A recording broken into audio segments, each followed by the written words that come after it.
see, et see kiusamisvaba kool on kohe mulle südamelähedane, et mulle meeldib see järjepidevus, millega osalejad harjutavad, kuidas üksteisega viisakalt suhelda, kuidas ära tunda kriitilisi olukordi, kuidas sekkuda, ennetada, abi paluda ja abi pakkuda.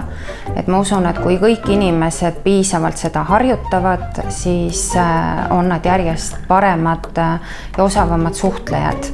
Ja see on kõigile vajalik oskus. Mina arvan, et oluline on, et iga inimene leiaks selle valdkonna, mis on talle südamelähedane ja siis hakkakski teeks otsuse ja hakkaks annetama. Ja selliste väikeste sammudega, jällegi see järjepidevus on see sõna, millega saab korda saata palju. Et ma soovin, et kiusamisvaba koolil oleks vahendeid, et oleks jaksu ja energiat seda programmi edasi viia ja seda edasi arendada, et see areneks koos ühiskonnaga.